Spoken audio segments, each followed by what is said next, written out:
호국 보훈의 달, 나라를 위해서 목숨을 바치는 희생자들 덕분에 우리가 이 나라에 이렇게 평안하게 사는 것처럼 복음의 순교자들이 있었기 때문에 오늘 저와 여러분들이 이렇게 하나님을 평안히 믿을 수 있게 됐다는 겁니다.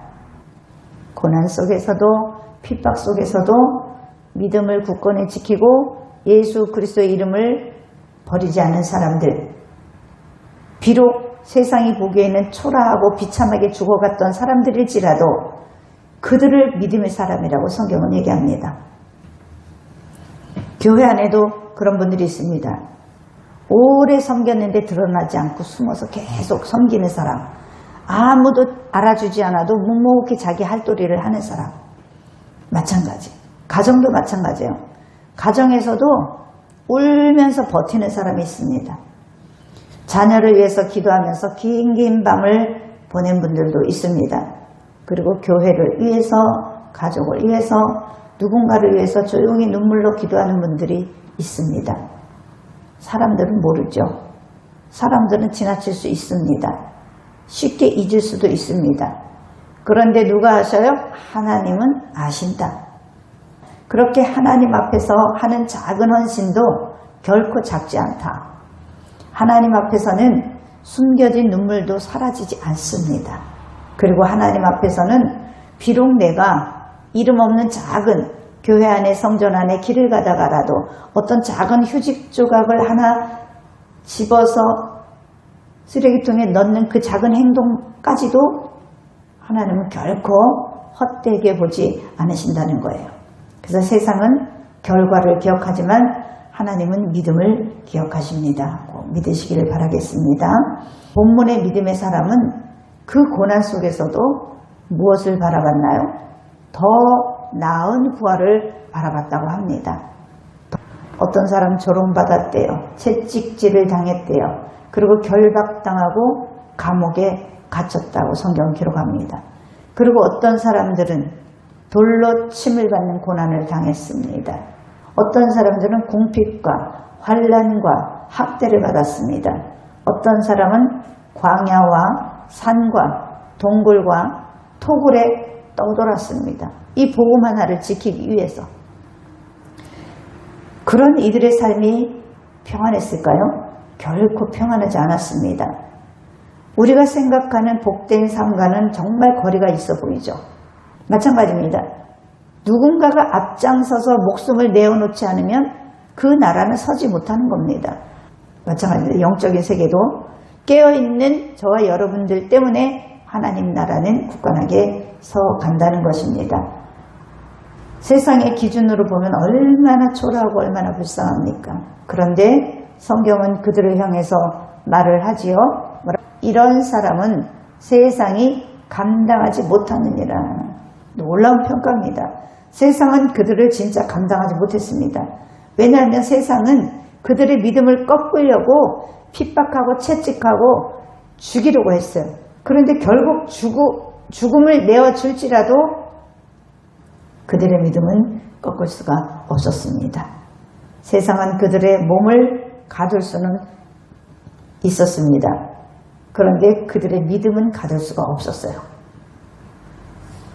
세상은 그들을 조롱할 수 있었습니다. 그러나 그들이 품고 있는 하늘에 대한 소망은 빼앗을 수 없었습니다. 세상은 그들을 고난과 궁핍과 채찍과 광야와 동굴로 밀어낼 수는 있었습니다. 그러나 하나님을 향한 그들의 마음의 소망은 끊어낼 수가 없었습니다. 그들이 그렇게 견딜 수 있었던 이유가 뭘까요? 본문은 말을 합니다. 더 좋은 부활을 얻고자 하여. 그렇습니다.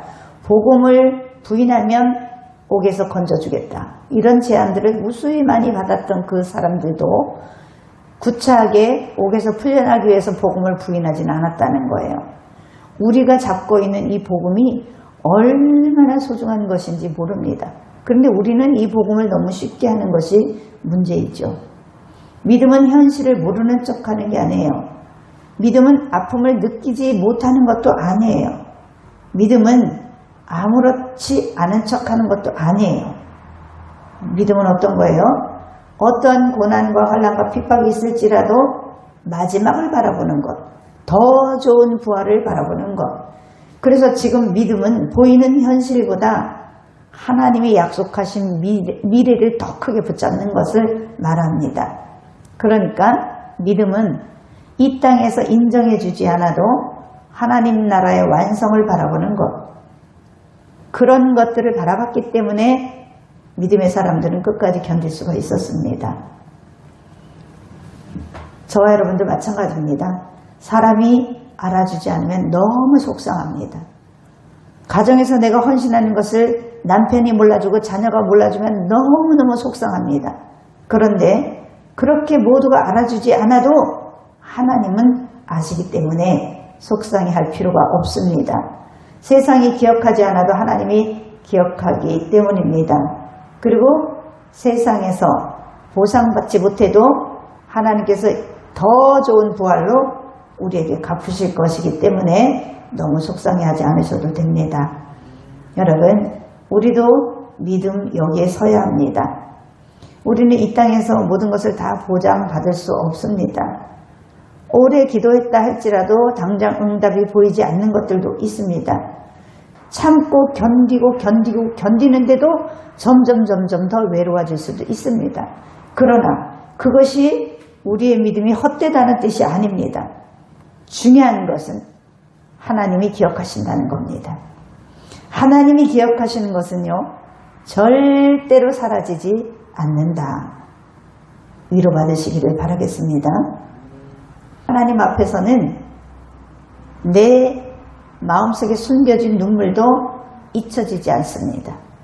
내가 남몰래 흐르는 눈물, 억울해서 흐르는 눈물, 슬퍼서 자괴감 느껴서 어떤 그런 것들, 우리는 많은 생각들을 합니다. 내가 이렇게까지 했는데 나를 몰라주네. 내가 이렇게 가정을 위해서, 남편을 위해서 참고, 가정을 지키기 위해서 참고 버티는데 내 마음을 누가 알까? 이런 생각도 합니다. 정말 내 억울함과 내 속상함을 하나님은 아시는 걸까? 내 기도는 정말 하나님 앞에 올라가고 있는 것 맞을까? 이렇게 생각할 수 있습니다. 그런데 성경은 분명히 말합니다. 하나님은 우리의 눈물을 아십니다. 그래서 시편 기자는 고백한 얘기가 있습니다. 주여 나의 눈물을 주의 병에 담으소서라고 말합니다. 이 말은요, 하나님께서 성도에 흘리는 눈물을 절대로 가볍게 보시지 않는다는 뜻입니다. 사람들은 눈물을 보지 못할 수 있습니다. 우리 마음을 다 알 수도 없습니다. 그리고 내가 어떻게 버티는지, 어떻게 인내하는지 그런 것들을 알지 못할 수 있습니다. 그런데 중요한 것은 이 아침에 하나님은 결코 잊지 않으신다는 것. 하나님 앞에서 눈물도 탄식도 버팀도 믿음입니다. 그리고 하나님 앞에서 이름 없이 섬기는 것도 예배입니다. 누가복음 2장에 안나라는 여인이 나와요. 안나는 과부로서 오랜 세월을 살았습니다. 그런데 그 여인이 날마다 성전을 떠나지 않고 금식하면서 기도했다고 기록해 놓고 있습니다. 사람들은 그 과부의 삶을 그냥 크게 생각하지 않았을 수 있습니다. 그는 화려한 어떤 사역도 없었고 눈에 띄는 업적도 보이지 않았기 때문에 그래요.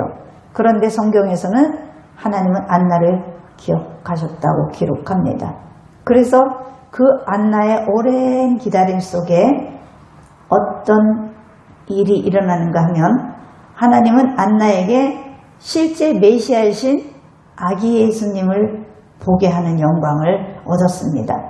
평생 메시아를 기다리면서 기도하면서 그렇게 헌신했던 그 기도를 헛되게 하지 않은 겁니다. 히브리서는요, 많은 고난 속에 믿음을 지킨 사람들이 기록되어 있습니다. 안나는 긴 기다림 속까지 믿음을 지켰습니다. 우리도 마찬가지예요. 믿음은 마라톤이거든요. 우리는 믿음을 언제까지 지켜야 하는가? 내가 숨을 거두는 순간까지 믿음을 지켜야 합니다. 그래야만 더 좋은 부활로 우리가 나갈 수 있기 때문입니다. 상황은 다르지만 그런데 여기에서 공통점이 있어요. 하나님은 사람들에게 드러나지 않는 믿음을 절대 잊지 않는다는 거예요. 세상 사람들은 다 모를 수 있고 가정의 남편도 자녀들도 모를 수 있습니다. 그러나 누가 아셔요? 하나님이 아신다는 거.